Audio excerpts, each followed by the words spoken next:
Hello students, I hope सब अच्छे होंगे। तो जैसा कि हमने लास्ट क्लास में बोला था कि आज की क्लास में हमने डिस्कस करना है अर्थ मैग्नेटिज्म। ठीक है, अर्थ मैग्नेटिज्म मीन्स अर्थ का जो मैग्नेटिक फील्ड होता है उसके पीछे क्या रीजन है, कैसे वो कि अर्थ का मैग्नेटिक फील्ड अपना ही है या नहीं है या किसी और वजह से है। तो ये सारी चीजें हमें आज की क्लास में डिस्कस करनी है। और अगर ये है कि अभी आप लोगों ने लास्ट लेक्चर नहीं देखा है तो लास्ट लेक्चर के लिए आपके पास ऑप्शन है कि आप या तो इस वीडियो के डिस्क्रिप्शन में आपको लिंक अवेलेबल होगा bar magnet as an equivalent solenoid, और उस लिंक के साथ साथ इस चैप्टर्स के और भी लिंक्स अवेलेबल होंगे। वहां पर आप अपनी लेक्चर को, अपनी वीडियो को चेकआउट कर सकते हो वहां से। ठीक है, और दूसरा ऑप्शन आपके पास ये है कि आप ये काम भी कर सकते हो कि जैसे हमें ये वीडियो फाइंड आउट करना है, लेक्चर चाहिए bar magnet as equivalent solenoid, तो क्या करना है, आपका जो सर्च बॉक्स है उसमें सर्च करना है, आपको टाइप करना है पहले तो bar magnet as an equivalent solenoid, और उसके बाद में लिख देना है साथ में by concept of physics by Rajesh Kaushik, then you will get your video. Okay, तो ये था हमारा लास्ट वीडियो के बारे में। अब हम बात करते हैं अपनी नेक्स्ट वीडियो जो है, हमें आज का लेक्चर जो डिस्कस करना है, टॉपिक का नाम है बेसिक हमारा अर्थ मैग्नेटिज्म।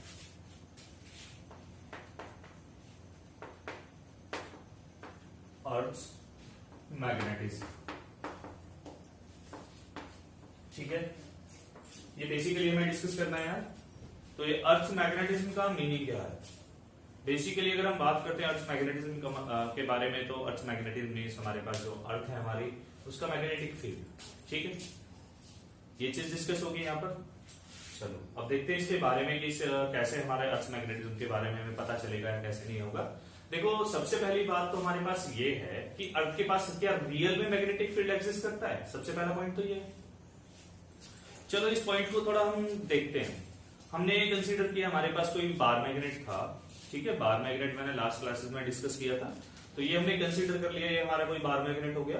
अब इस बार मैग्नेट को जब भी फ्रीली सस्पेंड किया जाएगा तो ये अर्थ के north south directions means north pole south pole जो होंगे ये हमेशा नॉर्थ साउथ डायरेक्शंस में इंडिकेट करेंगे। ठीक है, नॉर्थ साउथ डायरेक्शंस में डायरेक्टिव हो जाएंगे। बेसिकली इसी बार मैग्नेट की इसी प्रॉपर्टी को हमने नाम दिया था डायरेक्टिव प्रॉपर्टी। ठीक है, तो एक पॉइंट तो ये आया कि जो अर्थ का मैग्नेटिज्म था, अगर वो नहीं होता तो बार मैग्नेट हमेशा नॉर्थ साउथ डायरेक्शन में ही क्यों रेस्ट होता, ईस्ट वेस्ट डायरेक्शन में क्यों नहीं जाता। ठीक है, नॉर्थ साउथ डायरेक्शन में ही क्यों जाता, ईस्ट वेस्ट डायरेक्शन में क्यों नहीं जाता अगर अर्थ के पास मैग्नेटिक फील्ड नहीं होता। क्योंकि हम जानते हैं कि जो मैग्नेटिक पोल्स होते हैं या तो वो आपस में अट्रैक्ट करते हैं या फिर आपस में रिपेल करते हैं, ये चीज हम जानते हैं। ठीक है, तो अट्रैक्शन या रिपल्शन यानी मैग्नेटिक पोल्स की अट्रैक्शन रिपल्शन की बात हो रही है। तो यहां पर बेसिकली सीधा सीधा पॉइंट आया। अब वो जो साउथ और नॉर्थ में रेस्ट हुआ, इसका मतलब नॉर्थ वाले पोल की तरफ कोई ना कोई मैग्नेटिक पोल क्रिएट हुआ होगा, साउथ वाले पोल की तरफ कोई ना कोई पोल क्रिएट होगा। ठीक है, पोल की प्रेजेंस होगी वहां पर, तो जिस वजह से वो मैग्नेट था बेसिकली नॉर्थ साउथ डायरेक्शन को इंडिकेट कर रहा था ओनली। ठीक है, तो पहला पॉइंट तो हमारे पास ये हो गया कि अगर अर्थ के पास मैग्नेटिक फील्ड अपना नहीं होता, अर्थ का अपना मैग्नेटिक फील्ड नहीं होता, तो मैग्नेट जो थी वो मैग्नेट कभी भी नॉर्थ साउथ डायरेक्शन में रेस्ट नहीं होता। ठीक है, पहला पॉइंट था हमारी असम्पशन का। अब अगर हम दूसरे पॉइंट के बारे में बात करने जाते हैं, तो दूसरा पॉइंट हमारे पास आता है कि छोटा सा एग्जांपल अगर हम लेके चलते हैं कि हमने कोई आयरन लिया, आयरन का रॉड हमने ले लिया, सॉफ्ट आयरन का, या फिर हमने स्टील का रॉड ले लिया। ठीक है, अब उस सॉफ्ट आयरन के रॉड को या फिर स्टील के रॉड को अगर हम कुछ टाइम के लिए अर्थ में गड्ढा खोद के, ठीक है, उसमें प्लेसअप कर देते हैं, रख देते हैं, कुछ टाइम तक रखे रहने देते हैं, तो हम कुछ टाइम बाद जब भी उस पोर्शन को, उस पार्ट को, रॉड के उस पार्ट को, स्टील का रॉड लिया था या फिर हमने सॉफ्ट आयरन का रॉड लिया था, उन पार्ट्स को अगर हम बाहर निकालेंगे ना, और अगर हम अब फ्रीली सस्पेंशन कराएंगे, तो वो भी हमारे पास एज अ मैग्नेट बिहेव करेंगे। वो भी हमारे पास एज ए मैग्नेट बिहेव करेंगे। अब फंडा ये आता है कि पहले तो वो मैग्नेट था ही नहीं, पहले तो वो मैग्नेट था ही नहीं, अब मैग्नेट कहां से बन गया? तो इसके पीछे एक कंसेप्ट हो सकता है कि जब भी हम किसी भी कंडक्टर को या फिर किसी भी मैग्नेटिक मटेरियल को अगर मैग्नेटिक फील्ड में प्लेसअप करते हैं, तो वो material as a magnet behave करने लगता है। ठीक है, वो material as a magnet behave करने लगता है। अब क्वेश्चन ये इंडिकेट होता है कि फिर वो मैग्नेटिक फील्ड आया कहां से। इनिशियली तो उसके ऊपर कोई मैग्नेटिक फील्ड नहीं था। चलो देखते हैं अब इसके बारे में। हमने क्या किया था, मैग्नेट उसको सॉफ्ट आयरन कोर जो लिया था हमने, रॉड जो लिया था, या फिर हमने स्टील का जो रॉड कंसीडर किया था, उसे हमने अर्थ के अंदर प्लेसअप किया था। ठीक है, इनिशियली कोई मैग्नेटिक फील्ड नहीं था, लेकिन जब अर्थ के अंदर प्लेसअप किया उसके कुछ टाइम बाद हमने निकाला, ठीक है, तो वहां पर क्या हुआ, वो मटेरियल जो था सॉफ्ट आयरन कोर, जो सॉफ्ट आयरन का रॉड जो था, या फिर हम बात करते हैं स्टील का जो रॉड था, ये रॉड मैग्नेटाइज हो गया। अब वो मैग्नेटाइजेशन कहां से मिला, वो मैग्नेटाइजेशन मिला उस रॉड को अर्थ के मैग्नेटाइजेशन की वजह से। मींस अर्थ का मैग्नेटाइजेशन, यानी कि अर्थ के पास अपना मैग्नेटिक फील्ड है। ठीक है, अब तो यहां से इन दोनों पॉइंट से, इन दोनों थ्योरीज से हमारे पास एक कंसेप्ट मिलता है कि यहां पर हमारी जो अर्थ है, अर्थ के पास अपना मैग्नेटिक फील्ड होगा। ठीक है, क्लियर हुआ पॉइंट। चलिए, अब अर्थ के पास अपना मैग्नेटिक फील्ड होगा। अब हम बात करते हैं कि अर्थ के पास अपना मैग्नेटिक फील्ड कैसे होगा, क्या रीजंस हो सकते हैं इसके। जब अर्थ के पास अपना मैग्नेटिक फील्ड है तो उसकी मैग्नेटिक फील्ड लाइंस की डायरेक्शंस क्या होंगी, इनके बारे में हम बात करेंगे। बेसिकली हमने कंसीडर किया कि यहां हमारे पास ये हमारी अर्थ है, ठीक है, और अर्थ जो है यहां पर हम एक परफेक्ट स्फीयर कंसीडर करके चल रहे हैं। ये हमारे पास बेसिकली है अर्थ का जियोग्राफिक एक्सिस। ठीक है, जियोग्राफिक एक्सिस मींस हम कंसीडर कर लेते हैं this is geographic north pole, this one is geographic south पोल।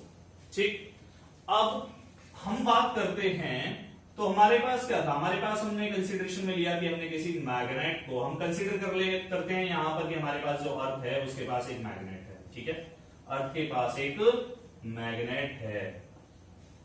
अभी जस्ट हम कंसीडर कर रहे हैं, ठीक है, मैग्नेटिक फील्ड लाइंस के बारे में, फिर उसके बाद बात करेंगे इसकी मैग्नेटिज्म के बारे में। तो हमने कंसीडर किया अर्थ के पास एक मैग्नेट था। ठीक है, ये मैग्नेट के पास था बेसिकली साउथ पोल, और ये मैग्नेट के पास था हमारा नॉर्थ पोल। अब जब भी जब भी इस एक मैग्नेटिक निडल अगर हम कंसीडर करते हैं, ठीक है, मैग्नेटिक निडल, तो मैग्नेटिक निडल कंसीडर करें, या फिर हम कहते हैं फ्री नॉर्थ पोल।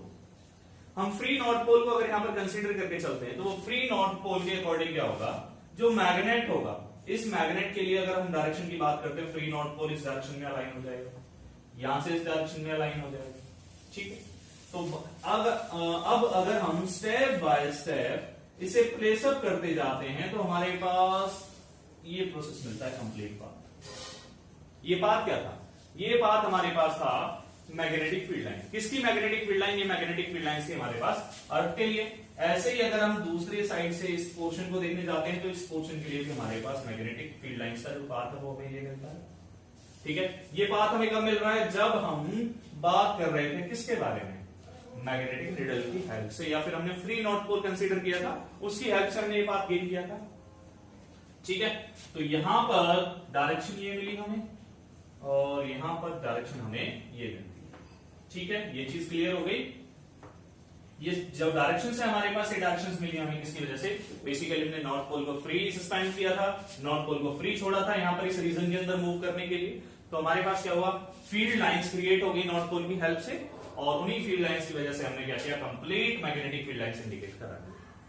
ठीक है, तो अब कहानी ये आती है कि हमारे पास जिस पॉइंट पर फील्ड लाइन एंटर कर रही है, जिस पॉइंट पर फील्ड लाइन एंटर कर रही है, इसे हम बोलते हैं नॉर्थ सीकिंग पोल मैग्नेटिक का। ठीक है, मैग्नेटिक नॉर्थ पोल बोला जाएगा। और अगर हम बात करते हैं इस पोल के बारे में, तो इस पोल को हम नाम देते हैं मैग्नेटिक साउथ। मींस यहां पर इस पोर्शन के अंदर क्या होगा, अर्थ का पोल क्रिएट हो जाएगा। ठीक है, नॉर्थ पोल और साउथ पोल। पहला फंडा तो ये था इसका। ठीक है, तो यहां से पोल्स क्रिएट हो गए, तो इन पोल्स की वजह से क्या होगा, हमारे पास बेसिकली अर्थ का अपना मैग्नेटिक फील्ड क्रिएट होगा। ठीक, क्लियर हुआ पॉइंट। चलिए, ये तो होगी अर्थ की मैग्नेटिक फील्ड लाइंस। अब यहां पर देखो, ये हमारे पास था south pole, sorry north pole, ये हमारे पास था साउथ पोल। ठीक है, तो इन दोनों पोल्स की वजह से क्या हो रहा था, हमारा मैग्नेटिक फील्ड लाइंस क्रिएट हो रहे थे, और मैग्नेटिक फील्ड लाइंस की जो डायरेक्शन है वो कहां मिल रही है हमें, नॉर्थ। बेसिकली बार मैग्नेट के लिए अगर हम कंसीडर करते हैं तो बार मैग्नेट के लिए हमारे पास था north to south outside the magnet, और इनसाइड द मैग्नेट अगर हम बात करते थे तो साउथ टू नॉर्थ से, ये था बार मैग्नेट का कंसेप्ट, ठीक है। लेकिन अर्थ के केस में ये कंसेप्ट थोड़ा सा चेंज हो गया। क्या चेंजमेंट मिला इस कंसेप्ट के अंदर? इस कंसेप्ट के अंदर थोड़ा सा चेंजमेंट ये मिला कि हमारे पास जो मैग्नेटिक फील्ड लाइन है वो कहां से स्टार्ट हो रही है, वो बेसिकली हमारे पास स्टार्ट होगी साउथ पोल से, मैग्नेटिक साउथ पोल से, और एंड कहां पर होगा, मतलब स्टार्टिंग कहां हो रही है साउथ पोल से नॉर्थ की तरफ, ठीक है, आउटसाइड द अर्थ। और अगर हम इनसाइड द अर्थ की बात करेंगे then it will move from south to north, ठीक है। ये कुछ पॉइंट्स हैं हमारे पास। तो अब हम बात करते हैं अर्थ के मैग्नेटिज्म के कॉज के बारे में, ठीक है। ये जो मैग्नेट बना अर्थ के अंदर, ये मैग्नेट आया कहां से? अब तो ये भी तो फंडा जरूरी है ना समझना कि ये जो मैग्नेट बन रहा है, ये मैग्नेट आ कहां से रहा है हमारे पास। तो इसके पीछे एक सिंपल सा लॉजिक हम लेके चलते हैं कि जो बेसिकली हमारी अर्थ है, ठीक है। अब एक पॉइंट ये भी है कि जो अर्थ होगी, अर्थ के अंदर अगर हम कंसीडर करते हैं कि मैग्नेटिक फील्ड आ रहा है, तो मैग्नेटिक फील्ड कहां से आएगा कि बहुत बड़ा सा बार मैग्नेट अर्थ में रखा होगा, दबा रखा होगा नीचे, ठीक है। और जब दबा रखा होगा तो क्या होगा, उसी की वजह से मैग्नेटिक फील्ड क्रिएट हो रहा होगा। एक छोटा सा कंसेप्ट थ्योरेटिकल हम लेके चलते हैं, कंसीडर कर लेते हैं कि ऐसा है कि अर्थ जो है उसके अंदर क्या है, हमने एक बहुत बड़ा सा मैग्नेट दबा के रखा हुआ है, ठीक है। तो अब इस कंसेप्ट को हम थोड़ा सा चेकआउट करते हैं अपने थ्योरी के अकॉर्डिंग। देखो हम एक बात जानते हैं कि हमारी अर्थ रोटेट करती है, बेसिकली अर्थ का जो कोर होता है, उस कोर के अंदर जो टेम्परेचर होता है वो बहुत ज्यादा होता है, ठीक है। और जब टेम्परेचर बहुत ज्यादा होता है, और एक बात हम अच्छे से जानते हैं, वैसे कंसेप्ट आगे आएगा, आगे मिलेगा हमें थोड़ा सा, लेकिन यहां पे याद रख लेना, जैसे भी हम किसी भी मैग्नेटिक मटेरियल का टेम्परेचर इंक्रीज करते हैं, मैग्नेटिक मटेरियल का टेम्परेचर इंक्रीज करते हैं, उसके लिए टेम्परेचर को हम बढ़ाते हैं, तो उसका जो मैग्नेटिक बिहेवियर है एक पर्टिकुलर टेम्परेचर आने के बाद धीरे धीरे डिक्रीज करने लगता है। बेसिकली उस टेम्परेचर को हम क्यूरी टेम्परेचर का नाम देते हैं, ठीक है। क्या था क्यूरी टेम्परेचर? वो पर्टिकुलर टेम्परेचर जिस टेम्परेचर पर पहुंचने के बाद मटेरियल अपना मैग्नेटिक बिहेवियर लूज करना स्टार्ट कर देता है, उस टेम्परेचर को बेसिकली हमने नाम दिया था क्यूरी टेम्परेचर का, ठीक है। तो यहां पर अब हमारे पास पॉइंट आता है कि जो अर्थ है, अर्थ के अंदर का जो टेम्परेचर होगा, अर्थ के कोर का जो टेम्परेचर होगा, वो टेम्परेचर बहुत हाई होगा, ठीक है। अब वो तो ऑटोमेटिकली जैसे ही हमारी जो अर्थ के अंदर हम अगर मटेरियल प्लेसअप करेंगे, मैग्नेट को हमने प्लेसअप किया, वो मैग्नेट क्या करेगा, अपना मैग्नेटाइजेशन को रिड्यूस करना स्टार्ट कर देगा, यानी कि अपने मैग्नेटिक इफेक्ट को रिड्यूस करना स्टार्ट कर देगा, ठीक है। और जब वो अपने मैग्नेटिक इफेक्ट को रिड्यूस करेगा तो किस वजह से कर रहा है, क्योंकि अर्थ के अंदर जो टेम्परेचर था वो बहुत हाई था, उस हाई टेम्परेचर की वजह से क्या हुआ था, उसने अपना मैग्नेटिक बिहेवियर लूज कर दिया था, ठीक है। चलो, तो इससे ये आया कि अर्थ का जो मैग्नेटिक फील्ड था, अगर ऐसा है, अगर अर्थ के अंदर कोई बड़ा सा मैग्नेट है और वो मैग्नेट क्या है, अर्थ के अंदर था, ज्यादा टेम्परेचर होने की वजह से उसने क्या किया, अपना मैग्नेटिक बिहेवियर लूज किया था, ठीक है। अगर ये फंडा है तो एक टाइम बाद अर्थ का मैग्नेटिक फील्ड खत्म हो जाना चाहिए था, क्योंकि बार बार मटेरियल को हम प्लेसअप करेंगे, मतलब ऑलरेडी मटेरियल रखा हुआ है, ठीक है, मटेरियल ऑलरेडी रखा हुआ है और टेम्परेचर बहुत ज्यादा है, तो क्या होगा, मटेरियल अपना बिहेवियर, मैग्नेटिक बिहेवियर लूज करना स्टार्ट करेगा, और जब वो अपना मैग्नेटिक बिहेवियर लूज कर देगा तो फिर वो मैग्नेट कहां से रहेगा, और जब वो उसका मैग्नेटाइजेशन खत्म हो जाएगा तो अर्थ का भी मैग्नेटाइजेशन खत्म हो जाएगा, फिर तो अर्थ के पास भी नहीं रहेगा। लेकिन अर्थ के पास तो मैग्नेटाइजेशन होता है हमारा, अर्थ के पास तो हमारा मैग्नेटिक फील्ड होता है। तो यहां से ये चीज गलत हो गई कि जो अर्थ थी, अर्थ के पास बहुत बड़ा मैग्नेट हुआ करता था, वो चीज तो गलत है, ये कंसेप्ट रॉन्ग हो गया, ठीक है। तो अब हम बात करते हैं एग्जैक्ट कंसेप्ट के बारे में कि क्या हो सकता है, इट मे बी, ठीक है, इट मे बी, ये डिपेंड करेगा, जो मैं कंसेप्ट अब बताने जा रहा हूं ये डिपेंड करेगा बेसिकली वेलोसिटी के ऊपर, ठीक है, कि जो हमारी अर्थ है उसकी स्पीड क्या है, रोटेशन की स्पीड से ले रहा है वो, उसके ऊपर डिपेंड करेगा। ये जियोग्राफिक एक्सिस जो मैंने कंसीडर किया हुआ है, ये जियोग्राफिक एक्सिस हमारे पास है कि जिस डायरेक्शन में अर्थ को रोटेट, इसी एक्सिस के अबाउट अर्थ रोटेट करेगी हमारी, और ये जो डायरेक्शन है, डायरेक्शन हम कंसीडर कर लेते हैं ये वाली, ठीक है। This is the direction of rotation of अर्थ, इस डायरेक्शन में हमारी जो अर्थ है वो रोटेट करती है, ठीक है। बढ़े, चलो अब टॉपिक के पास आते हैं। हमारे पास क्या था, पहला पॉइंट हमें डिस्कस करना है कि अर्थ का मैग्नेटिज्म जो है वो किस वजह से आ रहा है। तो देखो हमारे पास क्या था, बेसिकली हमारी जो अर्थ है उसका जो कोर है, उस कोर के अंदर बहुत सारे चार्ज बॉडीज प्रेजेंट है, चार्ज पार्टिकल्स प्रेजेंट है, कुछ मटेरियल प्रेजेंट है, ठीक है। लेकिन कंडीशन ये है कि वो मटेरियल किस फॉर्म में है, मोल्टन स्टेट में है, वो मटेरियल है मोल्टन स्टेट में, अब जब हमारी अर्थ रोटेशन स्टार्ट करेगी, जब हमारी अर्थ की रोटेशन स्टार्ट होगी, चलो अर्थ की रोटेशन हमारी स्टार्ट हो चुकी है, ठीक है। जब अर्थ की रोटेशन स्टार्ट होगी तो जो मोल्टन स्टेट में चार्ज पार्टिकल्स थे वो भी तो रोटेट करना स्टार्ट करेंगे, ठीक है। मोल्टन स्टेट में जो चार्ज पार्टिकल्स थे वो भी रोटेट करना स्टार्ट करेंगे, और जब वो चार्ज पार्टिकल्स रोटेट करेंगे तो एक कंटिन्यू क्लोज लूप बनेगा, एक कंटिन्यूअस क्लोज लूप की फॉर्मेशन होगी, ठीक है। और ये टॉपिक हमने पढ़ा था कि हमारे पास कोई भी करंट कैरिंग लूप था, as a magnetic dipole behave कर सकता है, एज ए मैग्नेटिक डाइपोल वो बिहेव कर सकता है, ठीक है। तो यहां पर हमारा ये कंसेप्ट मिला हमें कि अब हमारा जो मैग्नेटिक फील्ड हो सकता है इस वजह से आ रहा हो सकता है इस वजह से आ रहा हो कि चार्ज पार्टिकल रोटेट कर रहे थे, उस वजह से क्या हुआ था, एक लूप बना था, उस लूप की वजह से क्या होगा, हमारे पास मैग्नेटाइजेशन क्रिएट हो सकता है, क्योंकि करंट क्रिएट होगा, करंट की वजह से मैग्नेटिक फील्ड क्रिएट होता है। लेकिन अब प्रॉब्लम ये आती है कि जब चार्ज पार्टिकल ज्यादा स्पीड से घूमेगा तो वो अपनी लूप को रिमूव करके भी तो जाएगा, ठीक है। रिमूव करके जाने का मतलब क्या है, पार्टिकल्स अपने पाथ को छोड़ के जा रहा है, इसका मतलब सीधा सीधा पॉइंट ये आया कि वो एक्साइटेड स्टेट में ट्रांसफर हो चुका है, ठीक है। वो एक्साइटेड स्टेट में ट्रांसफर हो चुका है कि उसके पास एनर्जी जो है वो बहुत ज्यादा आ चुकी है, ठीक है।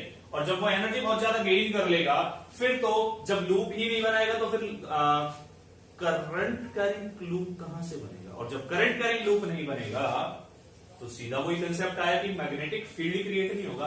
तो अब इसके पीछे का फंडा जो है वो ये है कि जो हमारी अर्थ है ना वो कांस्टेंट स्पीड से रोटेट करेगी, तो उसी स्पीड के साथ ये पार्टिकल्स रोटेट करेंगे, ठीक है। अगर अर्थ की स्पीड से ज्यादा हम पार्टिकल्स को स्पीड प्रोवाइड कराएंगे तो क्या होगा, ज्यादा कुछ नहीं होगा, बस पार्टिकल अपने लूप को छोड़ के एग्जिट हो जाएंगे, ठीक है। जब ये एग्जिट हो जाएंगे तो क्या होगा, मैग्नेटिक फील्ड की क्रिएटिविटी जो होगी वो खत्म हो जाएगी। तो कुछ हद तक कुछ लिमिट तक ये जो कंसेप्ट है ये अप्लाई होता है कि अर्थ के पास अपना मैग्नेटिक फील्ड होता है। वो किस वजह से होता है, इस वजह से होता है। बस कंडीशन ये है कि जो स्पीड है वो मैटर करती है यहाँ पर, ठीक है, कि अर्थ हमारी किस स्पीड से रोटेट कर रही है, ये जो आयंस होंगे, ये जो चार्ज पार्टिकल्स होंगे, चार्ज पार्टिकल किस स्पीड से रोटेशन में होंगे, ठीक है। क्लियर है पॉइंट। चलो अब इसको हम लिख देते हैं एक बार।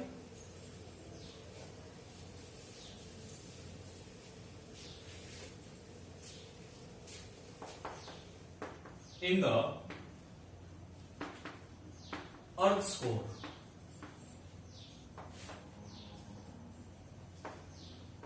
there are many materials which are charged, ठीक है।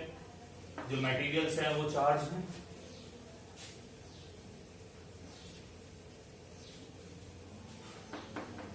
The molten state. अब ये मोल्टन स्टेट में क्यों है, मोल्टन स्टेट में इस वजह से है क्योंकि टेम्परेचर बहुत ज्यादा है, तो स्टेट मोल्टन ही मिलेगी हमें, ठीक है। मोल्टन स्टेट में होंगे when the rotation of earth takes place, these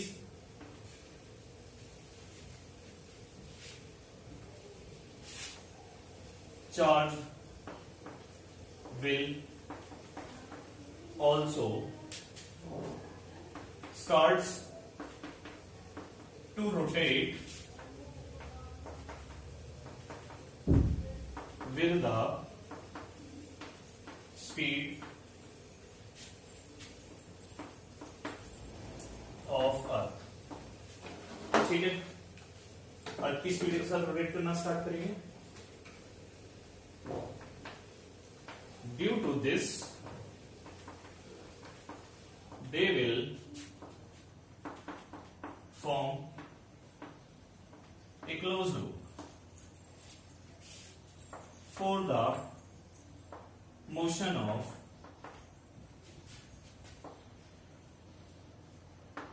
charged particles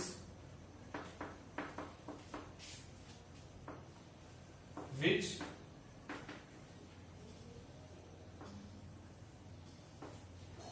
causes to form एक करंट लूप, ठीक है। जो हमारी अर्थ थी वो रोटेट कर रही थी, जब वो रोटेट कर रही थी चार पार्टिकल रोटेट कर रहे थे, उन्हीं रोटेशंस की वजह से क्या हुआ था, क्लोज लूप फॉर्म हुआ था और उस लूप को हमने करंट लूप का नाम दे दिया था, ठीक है। And a current loop behaves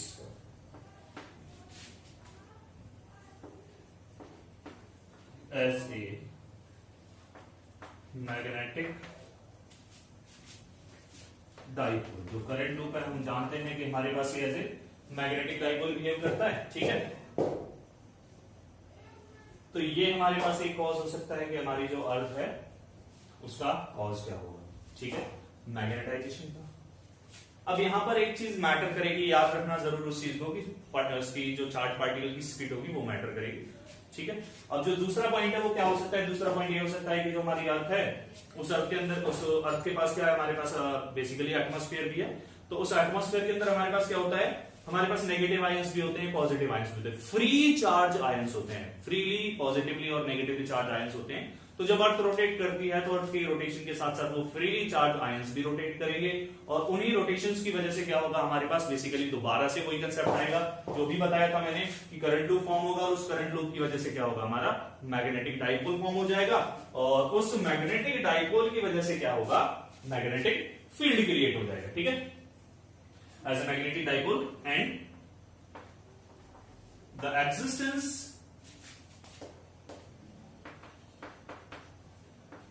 existence of magnetic field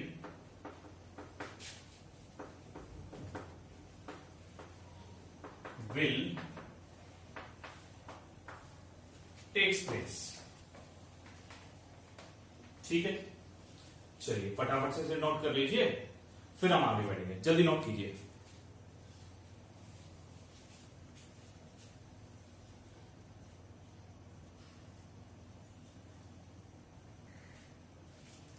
हो गया, चलिए रफ कर देते हैं इसे अब।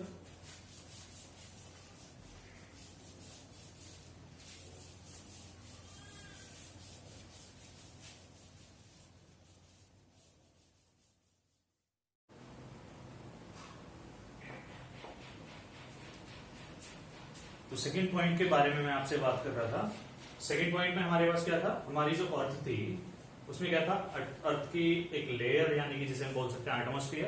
एटमॉस्फेयर के अंदर क्या होता है, नेगेटिवली पॉजिटिवली चार्ज आयंस होते हैं जो highly positively highly negatively charge ions होंगे।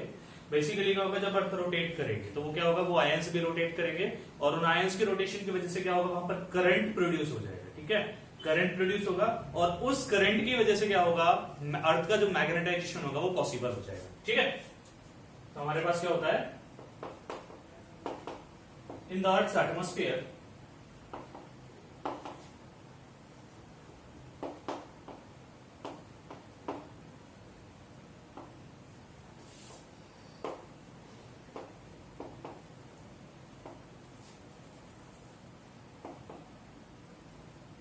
many negatively and positively charged ions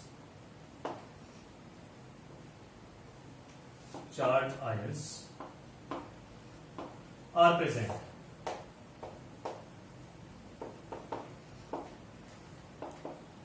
when the rotation of Earth takes place. When the rotation of Earth takes place, these ions also start to rotate.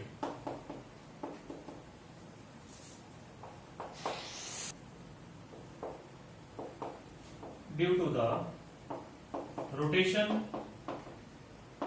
of these charged ions, the production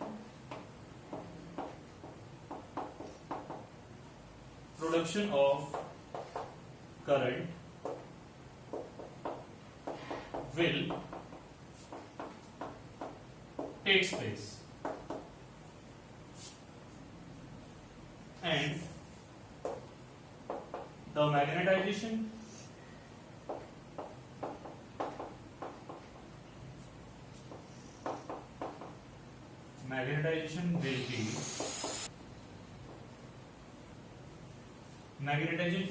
will also be produced. ठीक है, तो जो अर्थ होगी हमारी वो भी क्या होगी, मैग्नेटाइज हो जाएगी। कब होगी, हमारे पास जब हमारे चार्ज आयंस थे वो रोटेशन में होंगे, वो रोटेट करेंगे तो हमारे जो अर्थ वो भी मैग्नेटाइज हो जाएगी, मैग्नेटिक फील्ड एक्सर्ट करेगी। ठीक है, ये पॉइंट क्लियर हुआ।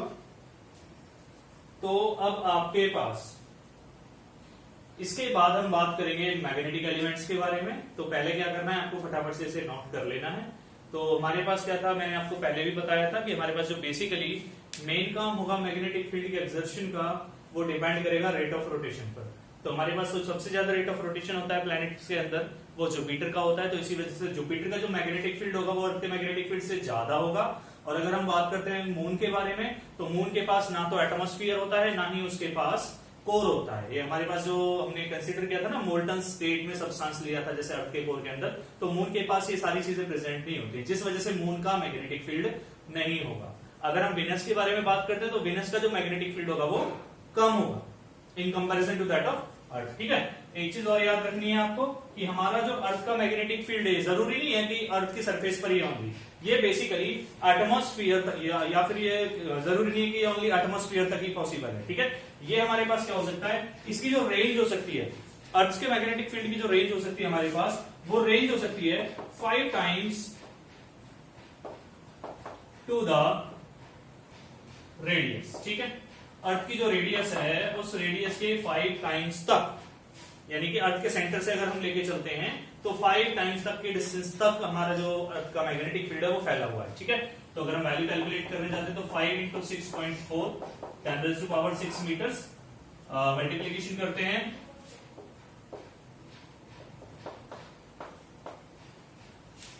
ये हमारे पास आंसर आता है। ठीक है, तो इतनी डिस्टेंस, इतनी हाइट तक हमारा जो है क्या है मैग्नेटिक फील्ड एक्सर्ट होगा, फैला हुआ है। ठीक है, अर्थ की वजह से। तो इसके बाद हम बात करेंगे मैग्नेटिक एलिमेंट्स के बारे में। मैग्नेटिक एलिमेंट्स क्या होते हैं, बेसिकली हमारे पास ऐसे एलिमेंट्स जिन एलिमेंट्स की हेल्प से हम अर्थ के किसी भी पर्टिकुलर पॉइंट पर, किसी जगह मैग्नेटिक फील्ड की वैल्यू क्या होगी, उसकी डायरेक्शन क्या होगी, उसके बारे में हम वैल्यू आइडेंटिफाई कर पाते हैं। ये वो प्रोसेस होगा हमारे पास आगे जो मैग्नेटिक एलिमेंट हम डिस्कस करेंगे। ये कंसेप्ट था, ये कॉज था हमारे पास अर्थ मैग्नेटिज्म का, यानी कि इन कॉजेस ने हमें बताया है कि अभी तक जो अर्थ का मैग्नेटिक फील्ड आ रहा था वो किस वजह से आ रहा था, क्या रीजन था उसका। ठीक है, तो जल्दी से इसे फटाफट से नोट कर लीजिए, फिर हम आगे बढ़ेंगे।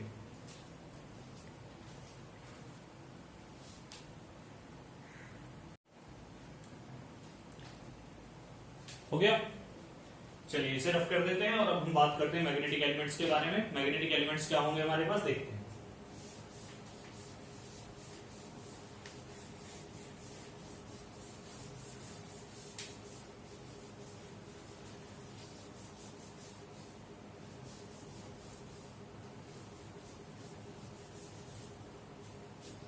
मैंने आपको अभी अभी बताया था कि हमारे पास बेसिकली मैग्नेटिक एलिमेंट्स होंगे, magnetic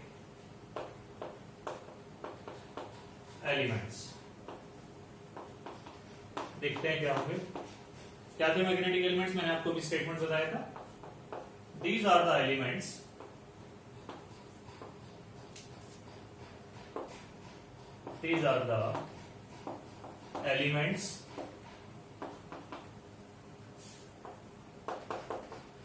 with the help of which the magnitude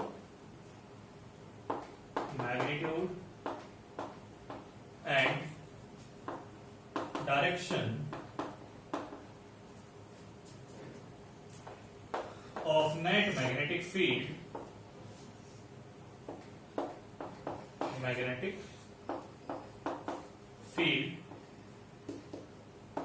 on the surface of Earth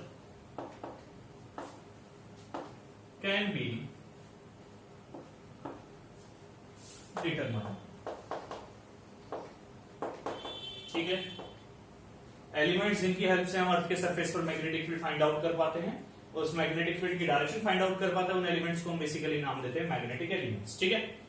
अब मैग्नेटिक एलिमेंट्स हमारे पास बेसिकली तीन तरह के होंगे। एक होगा हमारे पास मैग्नेटिक डिक्लाइनेशन, एक होगा मैग्नेटिक इंक्लाइनेशन और एक होगा हमारा हॉरिजॉन्टल कंपोनेंट। ठीक है। मैग्नेटिक इंक्लाइनेशन, मैग्नेटिक डिक्लाइनेशन और हॉरिजॉन्टल कंपोनेंट। तो उससे पहले एक चीज मैं क्लियर करता हूं। यहां पर हमारे पास क्या था बेसिकली, अगर हम बात करते हैं इसके लिए एक्सिस के, हमारे पास ये क्या मिला, ये हमें अर्थ का इक्वेटर मिलता है और ये हमें क्या मिलता है, ये हमें मैग्नेट का इक्वेटर मिलेगा। ठीक है। तो हमने कंसीडरेशन में लिया कि ये हमारे पास थी मैग्नेटिक एक्सिस, ये चीज देखना ध्यान से। ठीक है। ये हमारे पास थी मैग्नेटिक एक्सिस, तो ये हमारे पास था मैग्नेट का नॉर्थ पोल और ये था मैग्नेट का साउथ पोल। ठीक है। और अगर हम यहां पर बात करते हैं, ये पॉइंट, ये हमारे पास था यहां पर जियोग्राफिक नॉर्थ और ये था हमारे पास जियोग्राफिक साउथ। ठीक है। तो हमारे पास, अब मैं बात करने जा रहा हूं यहां पर मेरिडियंस के बारे में, मैग्नेटिक मेरिडियन और जियोग्राफिक मेरिडियन के बारे में हम बात कर रहे हैं। ये क्या होंगे, मैग्नेटिक मेरिडियन होगा हमारे पास a vertical plane which is perpendicular to the magnetic axis. ठीक है। जो मैग्नेटिक एक्सिस होगा, मैग्नेट की जो एक्सिस होगी, उस एक्सिस पर जो परपेंडिकुलर प्लेन ड्रॉ होगा, वर्टिकल परपेंडिकुलर प्लेन होगा, उस प्लेन को हम नाम देते हैं इसका मैग्नेटिक मेरिडियन। ठीक है। मैग्नेटिक मेरिडियन हो गया। अब इसके बाद वर्ड आता है जियोग्राफिक मेरिडियन। तो जियोग्राफिक मेरिडियन क्या होगा हमारे पास, जियोग्राफिक एक्सिस जो होगी हमारे पास अर्थ की जियोग्राफिक एक्सिस कौन सी थी, ये वाली। तो इस एक्सिस पर एक परपेंडिकुलर प्लेन ड्रॉ होगा। ठीक है। परपेंडिकुलर प्लेन ड्रॉ होता है, उस प्लेन को हम बेसिकली नाम देते हैं यहां पर किस चीज का, जियोग्राफिक मेरिडियन। क्लियर हुआ पॉइंट। चलिए इनके स्टेटमेंट हम लिख देते हैं, क्या होगा बेसिकली जियोग्राफिक मेरिडियन और मैग्नेटिक मेरिडियन। फिर इसके बाद हम बात करेंगे मैग्नेटिक एलिमेंट्स के बारे में। तो geographic meridian,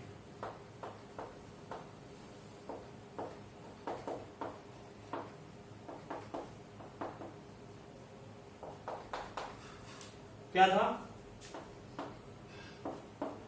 A vertical plane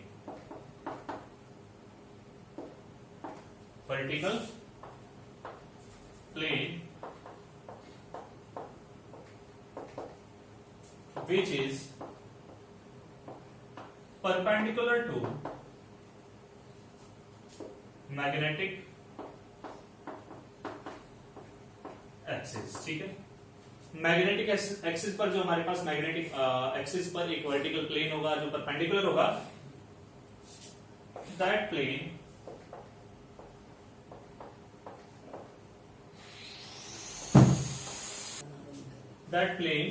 is called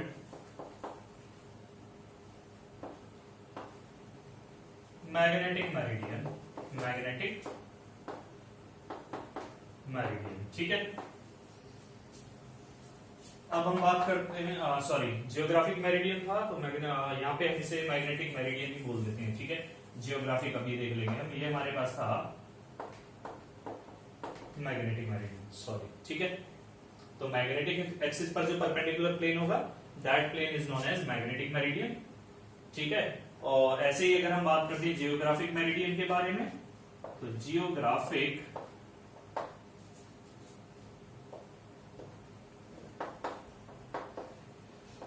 meridian, ये क्या था हमारे पास, a plane which is perpendicular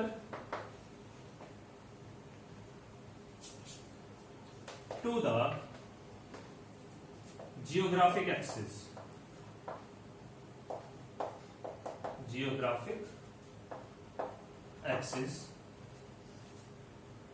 that plane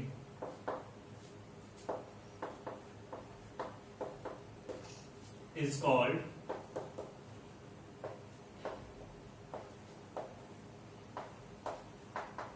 geographic meridian. ठीक है।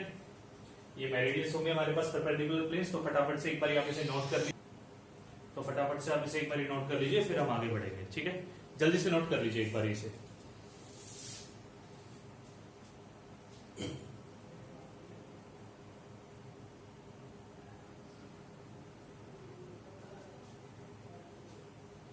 हो गया।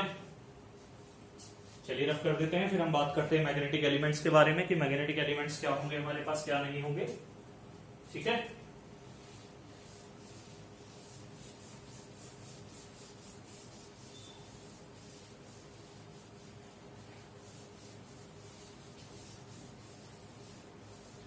मैंने आपसे बोला था कि मैग्नेटिक एलिमेंट्स हमारे पास बेसिकली 3 एलिमेंट्स होंगे। 3 एलिमेंट्स के लिए मैंने आपसे बात की थी। एक एलिमेंट जो था सबसे पहला, उसे हम नाम देते हैं magnetic declination.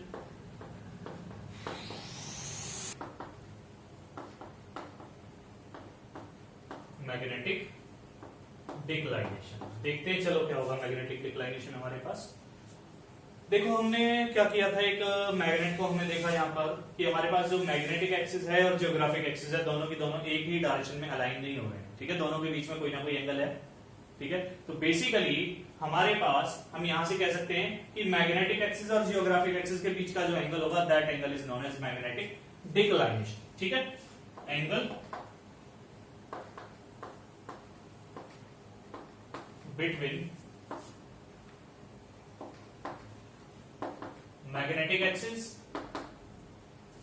and geographic axis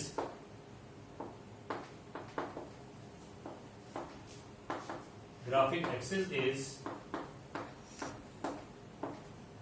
known as magnetic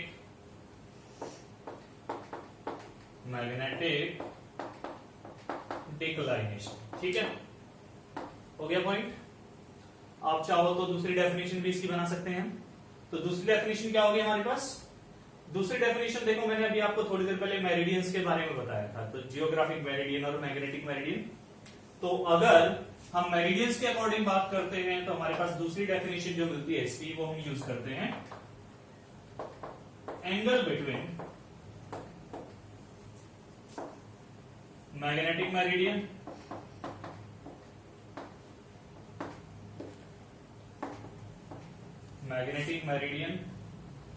and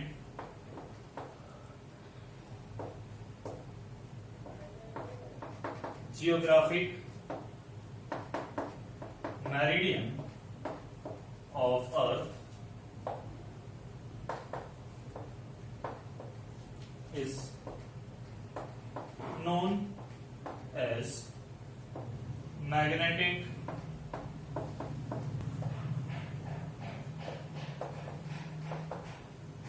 ठीक है, ये हमारे पास था मैग्नेटिक डिक्लाइनेशन। इसकी रिप्रेजेंटेशन जो होगी वो बेसिकली हम यूज करते हैं थीटा से, रिप्रेजेंटेड बाय थीटा। ठीक है, ये रिप्रेजेंटेशन होगी इसकी। तो ये था मैग्नेटिक एलिमेंट्स में हमने पहला पॉइंट जो किया है मैग्नेटिक डिक्लाइनेशन।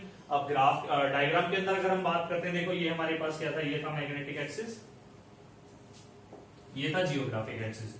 तो इन दोनों के बीच का जो एंगल फॉर्म होगा, इस एंगल को हम नाम देते हैं किसका, मैग्नेटिक डिक्लाइनेशन। ठीक है, दूसरा अगर हम प्लेन्स के अकॉर्डिंग डिफाइन करने चाहते हैं, तो एक प्लेन तो ये था वर्टिकल परपेंडिकुलर प्लेन, एक वर्टिकल परपेंडिकुलर प्लेन ये था। तो ये जो एंगल होगा, इस एंगल को भी हम नाम देते हैं किस चीज का, मैग्नेटिक डिक्लाइनेशन। ठीक है, तो यहां पर हमारे पास क्या था, ये था बेसिकली मैग्नेटिक मेरिडियन, ये था जियोग्राफिक मेरिडियन। ये पॉइंट क्या था हमारे पास, ये था मैग्नेटिक एक्सिस, और ये एक्सिस कौन सी थी, ये थी हमारे पास जियोग्राफिक एक्सिस। ठीक है, तो चलिए फटाफट से नोट कर लो इसे, फिर हम आगे बात करेंगे सेकंड एलिमेंट के बारे में। जल्दी कीजिए।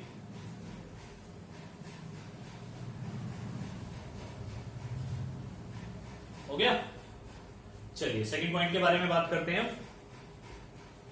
सेकंड पॉइंट जो होगा, सेकंड एलिमेंट जो था इसका, वो क्या था, सेकंड एलिमेंट मैंने आपको बताया था मैग्नेटिक इनक्लाइनेशन। ठीक है, देखते हैं क्या होगा।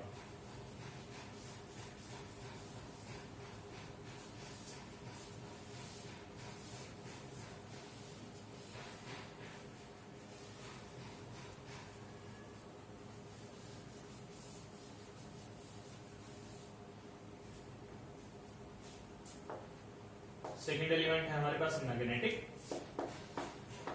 इंक्लाइनेशन। अब यहां पर ये मैग्नेटिक इंक्लाइनेशन क्या होगा, हमें ये डिफाइन करना है। ठीक है, तो इसको डिफाइन करने के लिए हमें बेसिकली क्या करना होता है, इसको डिफाइन करने के लिए हमारे पास जो मेन काम आएगा वो काम ये होगा कि हमें एक डिप नीडल की जरूरत पड़ेगी। डिप नीडल मैग्नेटिक नीडल की तरह ही होगी, बस फर्क इतना है कि जो मैग्नेटिक नीडल है हमारी वो तो हमेशा बस नॉर्थ और साउथ डायरेक्शन इंडिकेट करेगा, मींस इस साइड ऐसे, ठीक है। लेकिन अगर हम डिप नीडल के बारे में बात करते हैं तो डिप नीडल हमारा ये भी डायरेक्शन इंडिकेट कर सकता है, ऐसे भी इंडिकेशन दे सकता है, ठीक है। अप डाउन ऊपर नीचे भी मूवमेंट हो सकती है और वो इस तरह भी रोटेट कर सकता है, ठीक है। ये भी रोटेशन हो सकती है उसकी और ये भी रोटेशन हो सकती है, ठीक है। तो इस तरह के नीडल को हम बेसिकली नाम देते हैं डिप नीडल का। तो अब मैग्नेटिक इंक्लाइनेशन हमें डिफाइन करना है, तो मैग्नेटिक इंक्लाइनेशन का जो दूसरा नाम है वो दूसरा नाम होता है इसका एंगल ऑफ डिप, ठीक है। कि एंगल ऑफ डिप की जो वैल्यू होगी वो होगी क्या, देखते हैं क्या होगी। देखो हमारे पास जो पॉइंट आता है एंगल ऑफ डिप हमें डिफाइन करना है, तो इसके लिए छोटा सा पहले डायग्राम बनाता हूं, ठीक है। ये हमने कंसीडर किया, ये हमारे पास है मैग्नेटिक मेरिडियन,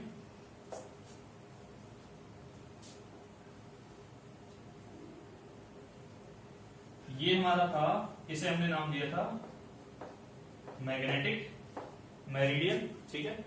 और अब जो ये दूसरा प्लेन हम फॉर्म करने जा रहे हैं,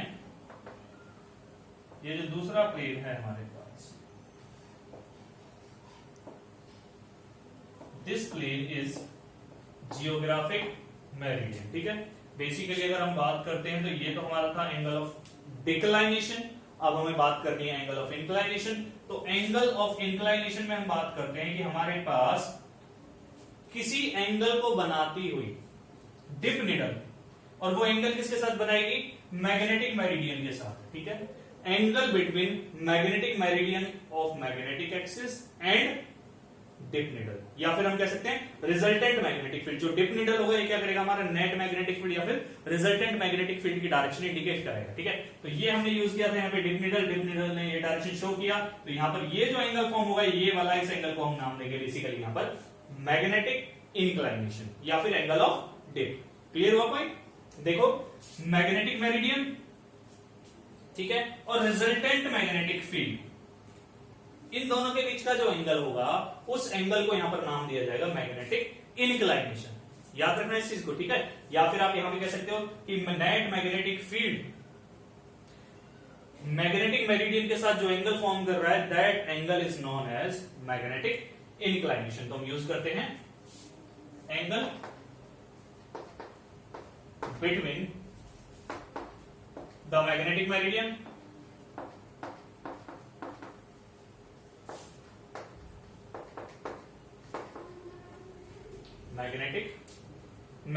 and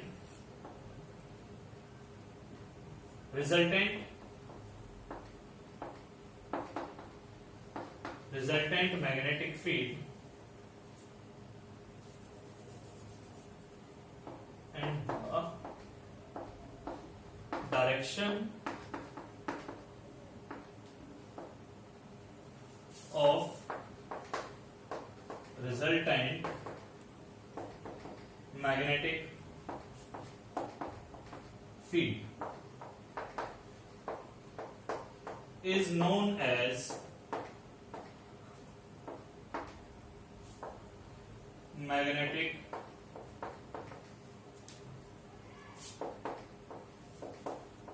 inclination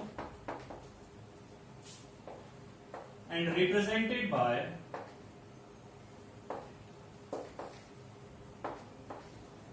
डेल, ठीक है। ये सिंबल होता है मैग्नेटिक इंक्लाइनेशन या फिर एंगल ऑफ डिप को अगर हमें रिप्रेजेंट करना है तो हमारे पास वैल्यू आती है, 1 मार्क क्वेश्चन आता है कि मैग्नेटिक एक्सिस या फिर मैग्नेटिक इक्वेटर पर जो हमारा एंगल ऑफ डिप होगा उसकी वैल्यू क्या होगी, ठीक है। मैग्नेटिक एक्सिस या फिर मैग्नेटिक इक्वेटर, अगर हम बात करते हैं मैग्नेटिक इक्वेटर में ये मिलता है यहाँ पे, ठीक है। तो यहां पर देखो हमने क्या करना है, नेट मैग्नेटिक फील्ड और मैग्नेटिक एक्सिस या फिर मैग्नेटिक मेरिडियन। तो नेट मैग्नेटिक फील्ड की डायरेक्शन भी यही है, ठीक है, और मैग्नेटिक मेरिडियन की भी डायरेक्शन यही है। तो हमारे पास रिजल्ट क्या मिलता है, हम कहते हैं एट इक्वेटर या फिर हम कहते हैं एट मैग्नेटिक इक्वेटर, ठीक है। Magnetic equator. मैग्नेटिक इक्वेटर पर जो रिजल्ट मिलता है वो हमें मिलता है 0 10। ठीक है, और दूसरा अगर हम बात करते हैं एट मैग्नेटिक पोल्स,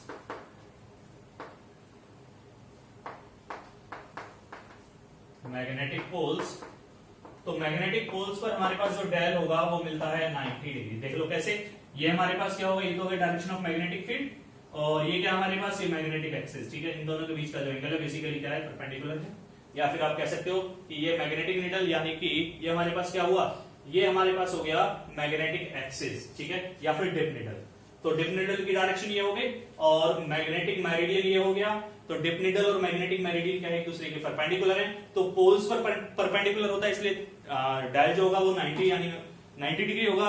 और अगर हम इक्वेटर की बात करते हैं, मैग्नेटिक इक्वेटर, ठीक है, यहाँ पर याद रखना बात हो रही है मैग्नेटिक इक्वेटर के बारे में, तो मैग्नेटिक इक्वेटर पर जो डायल होगा उस डायल की वैल्यू होगी 0 डिग्री। ठीक है, क्लियर हुआ पॉइंट?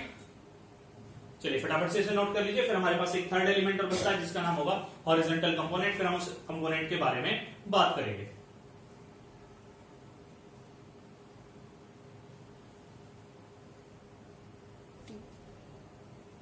हो गया, चलिए रफ कर देते हैं अभी से। अब हम बात करते हैं थर्ड एलिमेंट के बारे में। जो थर्ड एलिमेंट था हमारे पास, ये पॉइंट्स याद रखना है। ठीक है, 1 मार्क्स क्वेश्चंस होते हैं हमारे पास कि जो एंगल था, डिप एंगल, कितनी वैल्यू थी उसकी पोल्स पर या फिर इक्वेटर पर। ठीक है, ये 1 मार्क्स क्वेश्चंस होते हैं हमारे पास। चलो देखते हैं आगे क्या आएगा हमारे पास। जो थर्ड एलिमेंट हम बात करने जा रहे हैं, थर्ड एलिमेंट हमारे पास क्या था, थर्ड एलिमेंट था हमारा हॉरिजॉन्टल कंपोनेंट। हॉरिजॉन्टल कंपोनेंट, ठीक है।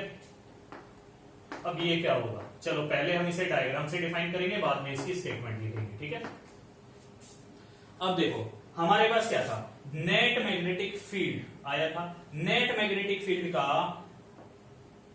हॉरिजॉन्टल कंपोनेंट मैग्नेटिक मेरिडियन के अलोंग जो वैल्यू कंटेन करेगा, that component, that value is known as horizontal component. या फिर हम कहते हैं कि नेट मैग्नेटिक फील्ड, अर्थ का जो नेट मैग्नेटिक फील्ड है, उस नेट मैग्नेटिक फील्ड का कुछ पार्ट मैग्नेटिक मेरिडियन की हॉरिजॉन्टल एक्सिस के अलोंग जा रहा होगा। ठीक है, मैग्नेटिक मेरिडियन के हॉरिजॉन्टल एक्सिस के अलोंग जा रहा होगा, तो उसी पार्ट को हम नाम देते हैं हॉरिजॉन्टल कंपोनेंट। ठीक है, तो हमारे पास क्या था,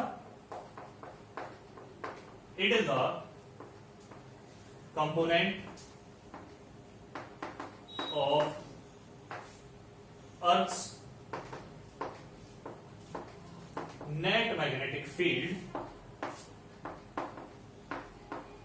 net magnetic field which is along the horizontal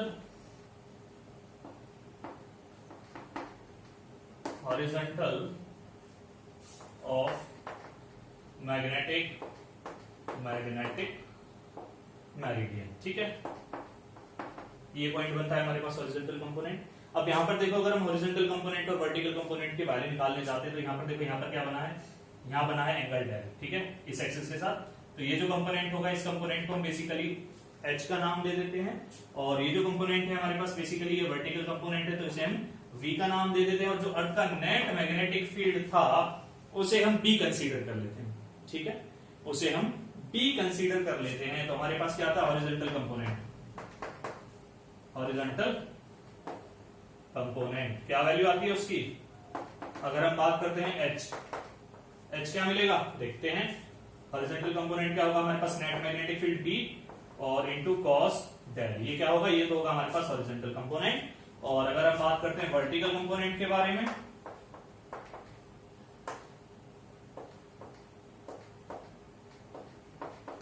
vertical component जो होगा बी से रिप्रेजेंटेशन कर देते हैं उसका, ये रिजल्ट हमें मिलता है बी साइन डेल। ठीक है, ये हमारे पास हो गए हॉरिजॉन्टल और वर्टिकल कंपोनेंट्स।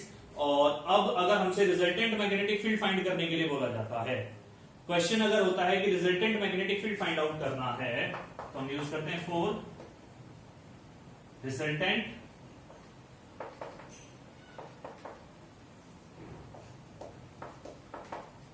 Magnetic field. तो जो रिजल्ट मिलेगा, यानी हमारे पास जो रिजल्ट आता है, यूज करते हैं basically H square plus V square. Is equal to क्या मिलता है हमें, B square into sine square theta plus cos square theta. ठीक है, यही आइडेंटिटी बनेगी हमारे पास। तो हम थोड़ा यहां पे लिख लेते हैं इसे, H square plus B square equals to B square sine square del plus cos square del. अब देखो sine square theta plus cos square theta क्या होता है, 1 होता है। तो हमारे पास जो रिजल्ट आता है वो रिजल्ट क्या मिलता है हमें, रिजल्ट आता है H square plus V square is equal to B square. हमें फाइंड आउट करना था नेट मैग्नेटिक फील्ड। तो नेट मैग्नेटिक फील्ड के लिए जो वैल्यू आती है वो वैल्यू हमें मिलती है root over H square plus V square. ठीक है, ये तो आ गई हमारे पास वैल्यू। किसकी वैल्यू है, नेट मैग्नेटिक फील्ड के लिए, अर्थ का जो नेट मैग्नेटिक फील्ड होगा उसकी वैल्यू। ठीक है, तो एक काम करो, फटाफट से पहले से नोट कर लो, फिर इसके बाद हम इसको आगे कंटिन्यू करेंगे। जल्दी से नोट कर लीजिए।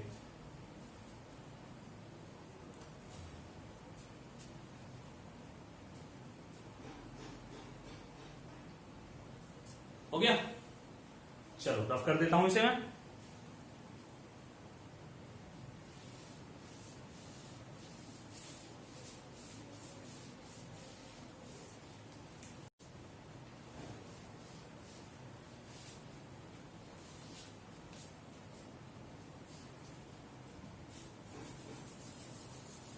अब क्वेश्चन आता है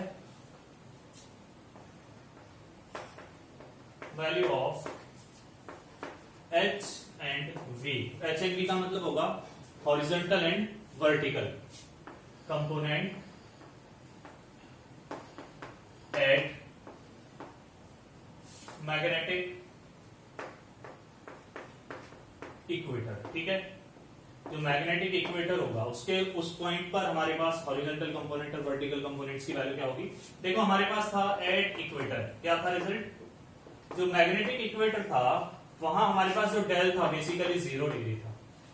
ठीक है, तो अगर हम एच निकालने चाहते हैं, एच क्या था हमारे पास, कॉस एच था बेसिकली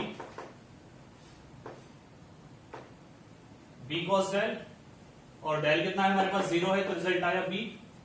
ठीक है, और अगर हम बात करते हैं वर्टिकल कंपोनेंट के बारे में, वर्टिकल कंपोनेंट था हमारे पास बी साइन डेल, और साइन डेल हमारे पास साइन डेल की वैल्यू 0 है। ठीक है, और साइन 0 जो होता है वो बेसिकली 0 ही होता है, तो रिजल्ट हमारे पास आता है 0। तो ये कहता है कि वर्टिकल कंपोनेंट जो होगा कहां, इक्वेटर्स पर, उसकी वैल्यू 0 होगी। अब हम बात करते हैं एट पोल्स। ठीक है, ये था point 1, point 2 at magnetic poles. Magnetic poles के पास रिजल्ट की वैल्यू कितनी होगी देख लेते हैं। मैग्नेटिक पोल्स के लिए देखते हैं, अगर हम जाते हैं तो हमारे पास क्या था, जो डेल था, डेल की वैल्यू कितनी थी, 90 डिग्री थी मैग्नेटिक पोल। ठीक है, डेल की वैल्यू 90 डिग्री थी, तो एच हमारे पास आता है बी कॉस डेल, और डेल 90 है तो बी कॉस 90, और कॉस 90 0 होता है, तो फाइनल रिजल्ट 0।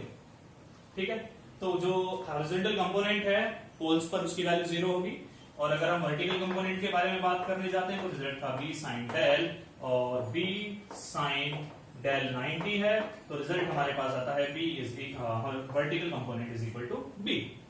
ये चीज क्लियर हो गया, पक्का।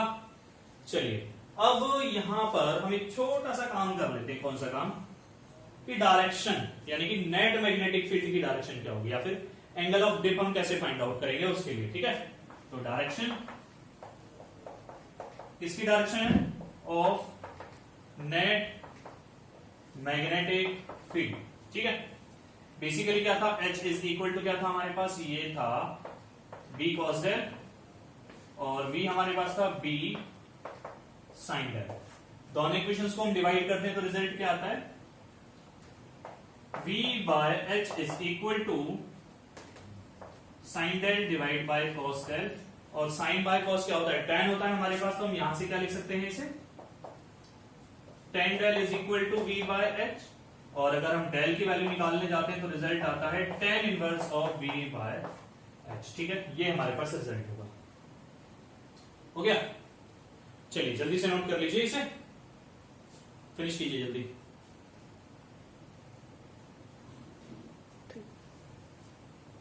हो गया, तो आज की क्लास में इतना ही।